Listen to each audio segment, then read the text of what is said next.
If you find it hard to get the stuff done that you want to get done, like paint or do hobbies, how about if you could manipulate yourself into making that easier? Because there are ways that you can trick yourself into making this a whole lot easier for yourself.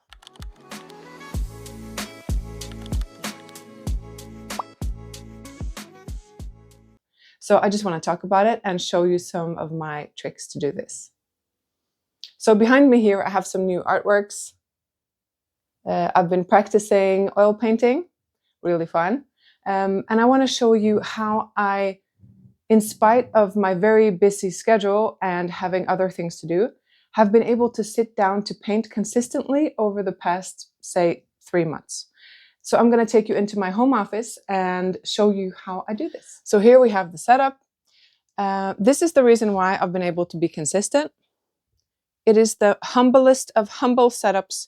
It is just a little desk from IKEA. It cost, I think, $50, something like that, 500 Norwegian krone. Just a plain white desk.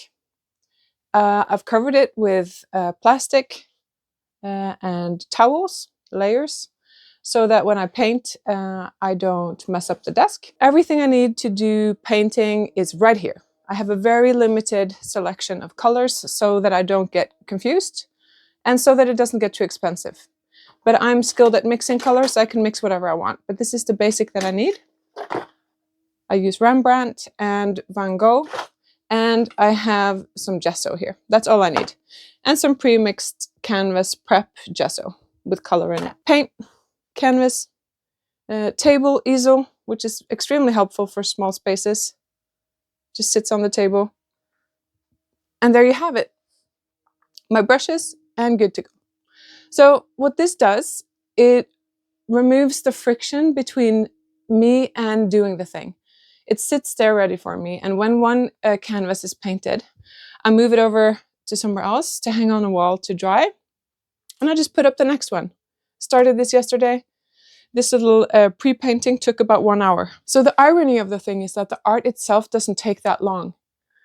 But by setting up this environment, I am tricking myself into making my brain feel like, oh, it's easy to sit down. It's easy to create. You can just sit down and do it. It's right. My brain is right, because if this wasn't set up, if I had to set this up, tidy away my computer, set this up, it would be like an hour almost to sit down and get this done. But by having a paint station on a desk like this, paintings like this has been able to be created. This is a commission that I've done for a collector. And it's just so lovely to see these things come into life simply because I trick myself into feeling like it is 60, 70, 80% easier than it used to be.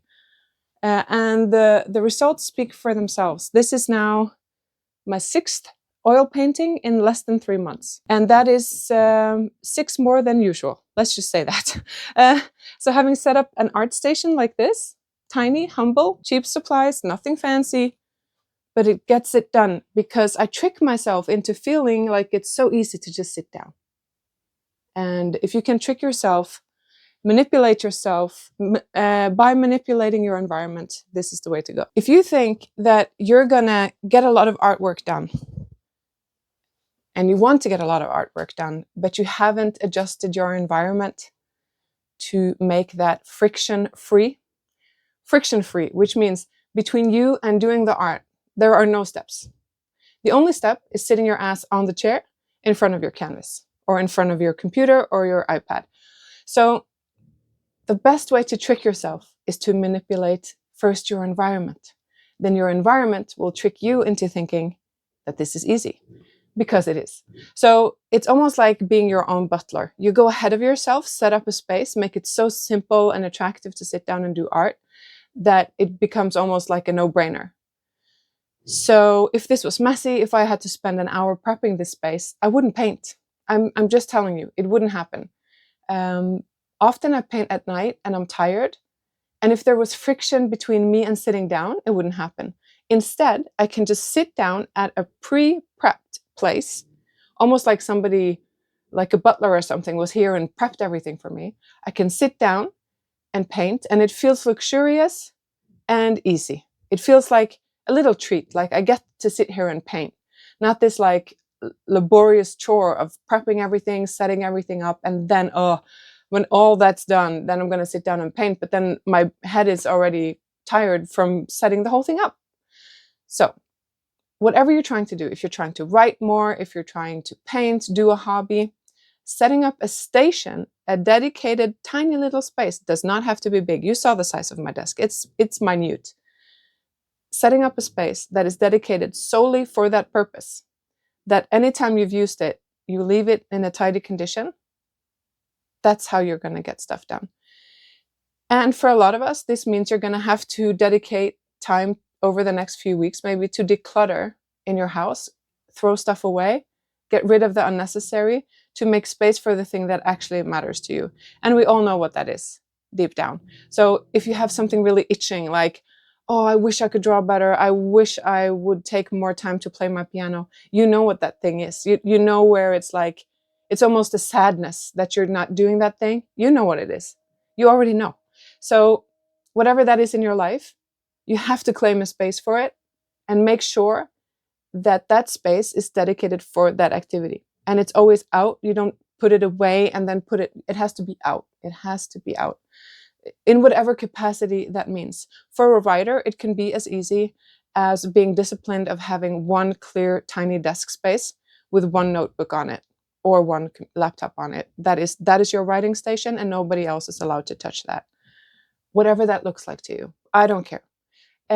Or it could be having a laptop bag with a notebook and a laptop in. And you can take that wherever you want in the house and sit down and write. But everything you need to write is in that one thing. And for people who share a house with other people, that can be a great solution. For artists, that could be a sketchbook. A little tote bag with a sketchbook, your pencil case, and wherever you find space in your house to sit down and do the thing. But you know everything you need is in that one tote. Everything you need is there. Keep it simple, keep it clean. So simplicity and environment, like manipulating your environment, setting up your environment, makes it so easy to get yourself to do the thing that the friction is removed. And I believe this is everyone. Let's be honest. This is the one thing. If there is too many steps between the idea I want to do the thing and doing the thing, in real life, when you're tired, stressed, and have other things on your mind, that friction is enough to just kill you, to just stop you, to for your brain to pump the brakes and try to keep you in your comfort zone, and you're just going to end up on the couch instead watching series, and your art is never going to happen. Don't let that happen, please. Take your little iPad to the easel, and you can watch movies while you paint. But if the easel's already set up, so much easier, so much easier. So I really hope this can help, because it's such a simple thing that you're almost like, yeah, we know, like that's obvious. Is it obvious? Because yes, it is maybe, but I think a lot of people think that this is obvious, but when they look closely at their life, they're not doing this. And they're missing out on endless opportunities to engage with their creativity and their hobbies that they would have had if they had just understood the danger of friction between yourself and the thing you want to do. You have to remove that so that you can trick your mind, manipulate yourself into understanding, oh, this is easy, this is pleasurable, this is not hard.